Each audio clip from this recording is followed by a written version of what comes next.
Ayer, una vez más, volvieron a sonar las campanas del tren en la provincia de Imbabura. Estuvo el viceministro de Transportes inaugurando o reinaugurando la ruta Ibarra Antonio Ante.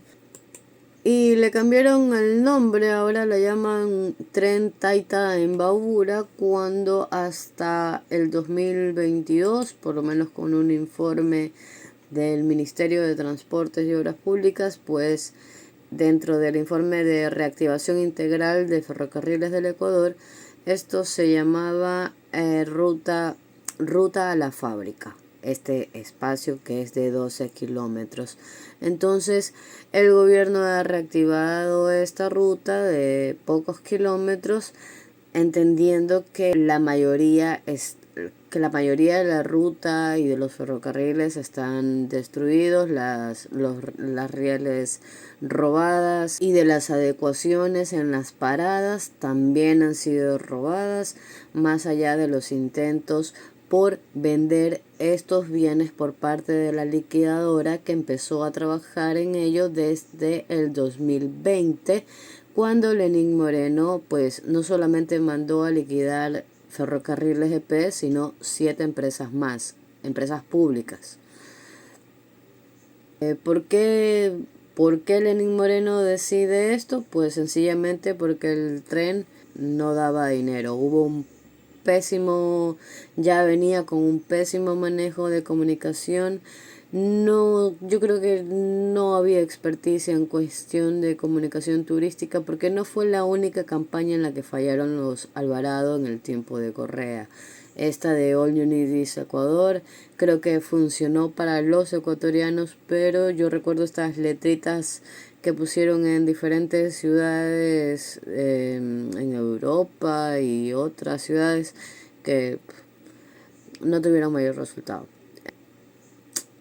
Pero bueno, en todo caso teníamos un buen ministro de turismo y lo mandaron hacia la Asamblea Nacional con ADN, a Nils Olsen. Creo entonces pues quedaría en manos de una agencia de comunicación o de la Secretaría de la Presidencia una buena gestión de campaña para activar la economía en cuanto al tren, ya que de todos modos el tema ferroviario, la infraestructura y todo este rollo está en manos del Ministerio de Transportes, por lo cual el ministro Luque en marzo dio las declaraciones, adelantó que se iba a reaperturar justamente este tramo y que luego se reaperturaría el tramo de la Nariz del Diablo, que esa ruta del tren está entre Alausí y Sibambe en la provincia de Chimborazo.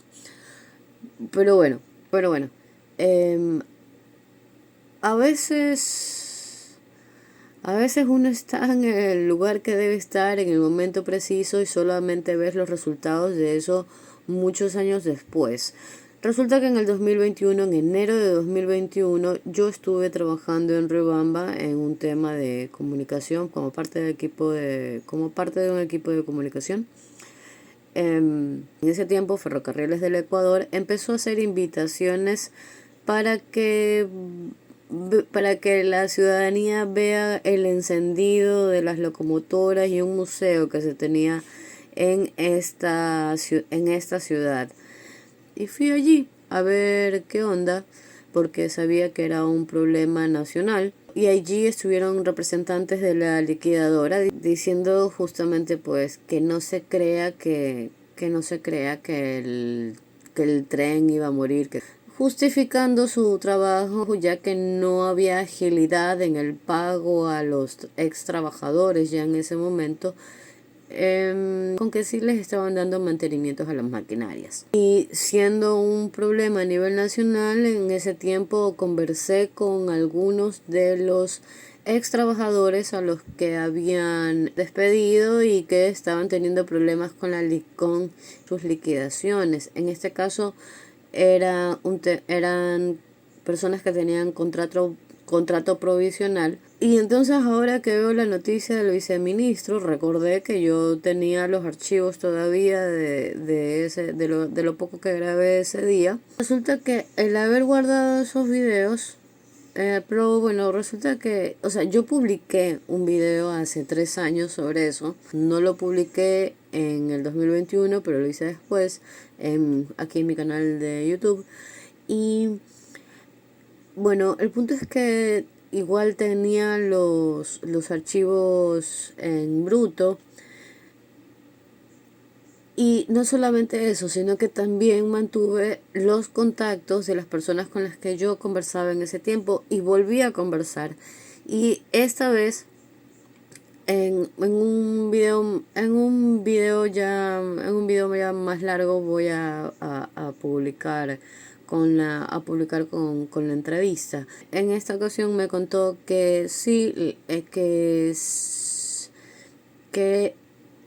que les terminaron de pagar a las personas que tenían contratos provisionales, aproximadamente creo que por julio, no recuerdo si el 2020 o 2021, pero que todavía las personas que tenían contrato por código de trabajo aún no les pagan las liquidaciones. Después de 5 años, para los que no sepan sobre el tema público, generalmente las personas que están con este tipo de contratos por código de trabajo son los que menos ganan.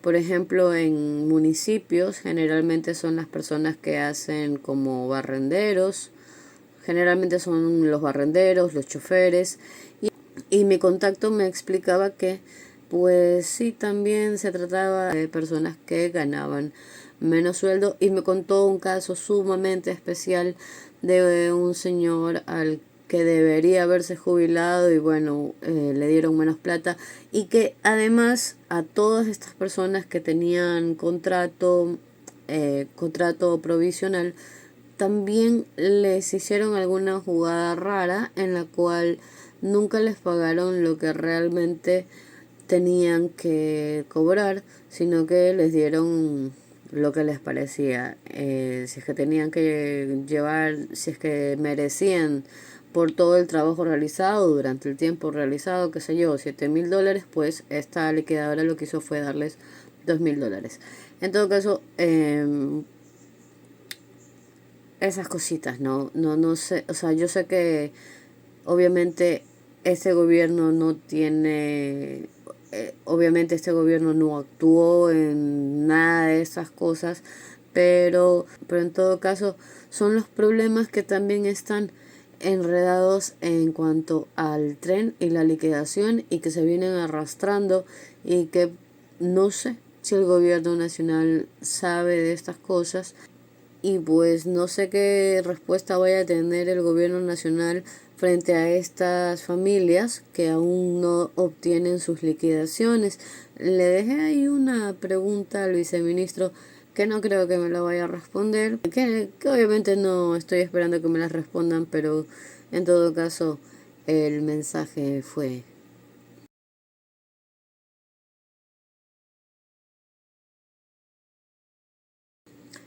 Pero bueno, ese fue el mensaje que le dejé.